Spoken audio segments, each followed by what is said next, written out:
Good morning and please be seated. Thank you very much for turning up early. Welcome to the 28th ordinary session of the IBEC, and it is now tradition that this is the cornerstone of our dialogue between the two levels of government. IBEC is where we thrash out emerging issues around functions that are devolved, functions that are reserved for the national government, and also around concurrent functions that are shared between the two levels of government. And I think so far we've done a good job. Just last month, we had Katiba Day. We were looking at 15 years of implementation of this constitution. What came out quite clearly is that devolution, despite the challenges, remains the most promising character of our constitution.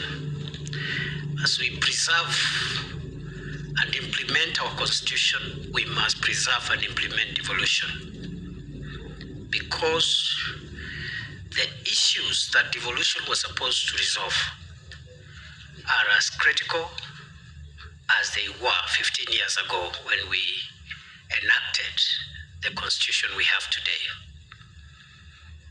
It is about services closer to the people. It is about decisions being made at lower levels, making those decisions most legitimate. It is about the public participating in governance. It is also about dispersal of power vertically. And it is also about moving the country where it was 15 years ago with only one center of growth, which is Nairobi, where everything was decided and financed from, to creating 47 centers of growth, simultaneously spurring the growth and renewal of our country. It is that fundamental, it is that phenomenal. So we continue to reflect on the journey that we've traveled so far as a nation, the successes we've gained, or the successes we have made, the challenges we face, but we have no option because we must implement devolution. Just 2-3 things, and so that we get started. One is that intergovernmental discussions and conversations will continue for eternity. They will not end. And so, once in a while, when we have an issue here where we cannot agree and we must keep on discussing, it should not look unusual. Countries like Australia have had intergovernmental disputes between the federal government and the lower level governments for nearly 200 years. Over 190 years, they are still discussing how much should go to the federal states, the constituent federal states, and how much should remain at the center many years later. And they don't agree. They still have the disputes we are having today. So those who think that we are having the discussions we are having because this concept is new must be prepared for the long haul, because these are conversations that will be with us for the longest time. The second thing I want to remark about is on the table at the moment we have a number of things which this morning we will be getting updates on. We are implementing one of the most consequential health reform programs that I know of. What we are doing around Taifa Care is extremely consequential. Many countries have tried and abandoned providing a publicly funded universal health system. And it's even more graphic when you look at it from a developing world perspective. So Kenya has taken a very bold step, and therefore will be getting at some point today from our brother CS Eden Duale on where we are on the implementation of Taifa Care, and of course there are issues that we want to tidy up along that space as we continue perfecting this program. Around manufacturing, we decided also as a country to take the first step towards manufacturing. And the first step towards manufacturing is aggregation of products for industrial purposes. And that's why we have the KIPES program. Again, the Ministry for Investment, Trade and Industry, especially the State Department for Industry, will help us again canvass the progress we've made around KIPES. We have other pending matters that have been with us for some time. I'll just mention two of them. One is the issue of the costing of the transferred functions, which we must now confront and make sure that resources follow the functions that have been transferred. We must also find time this morning, in the limited time we have, to also get an update on where we are on the pending bills and see how we make progress. You know, the bills now, the pending bills now are at the level of 720 billion, out of which 172 billion is with the county governments, and we must confront that issue and resolve it once and for all. And it is not impossible. It is very possible actually to address the pending bills issue if we think innovatively.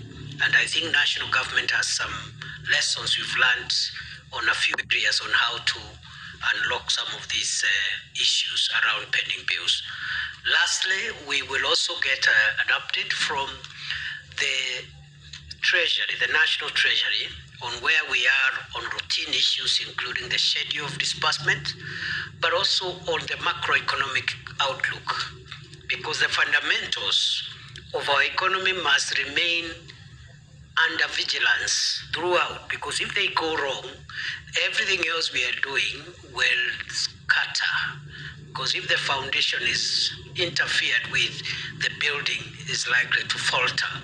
So we'll look at the macroeconomic situation, where we are on raising revenue and funding the two levels of government. And I want to end my remarks by just reminding us, as we pursue our programs, as we pursue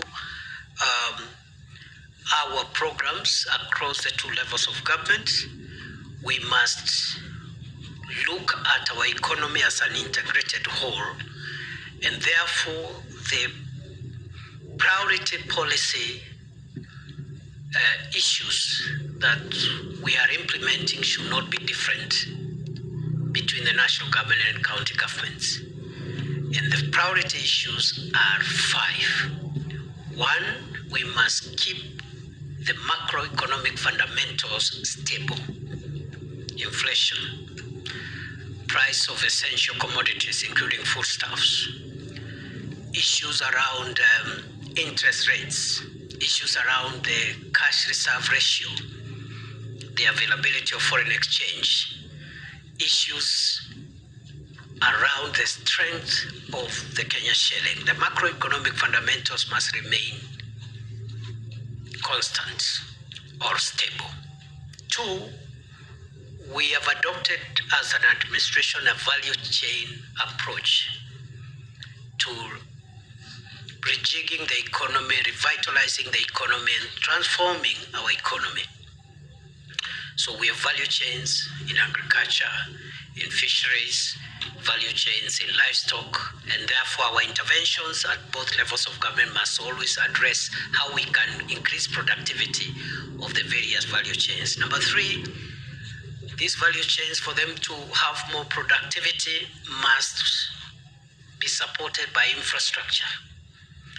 This infrastructure is the roads, it is water, it is energy, it is ICT, and the other physical facilities we are providing, the fresh produce markets, the special economic zones, the CIBES, all this infrastructure is to make sure that the value chains are enabled to be more productive, and in the end, make sure that as many people in Kenya as possible have more incomes in their pockets. Number 4, it's job creation. Everything we do must create additional jobs for more people, because we've had a situation of many years of lack of a strategy, a comprehensive strategy on job creation, and that's what has made us have a sizable youth population that's both skilled and unskilled that have no opportunities. So we are very keen to make sure that we create jobs in the economy, create diaspora jobs, create jobs digitally, and all the other spaces of job creation, including unskilled jobs. There is no job that is useless. Even short-term job for one day, even casual jobs are as important, because it is better to have a short-term job than to have no job at all. Finally, of course, other than job creation, we have the social enablers that help in the transformation of the economy of the country. And here we are focusing on health.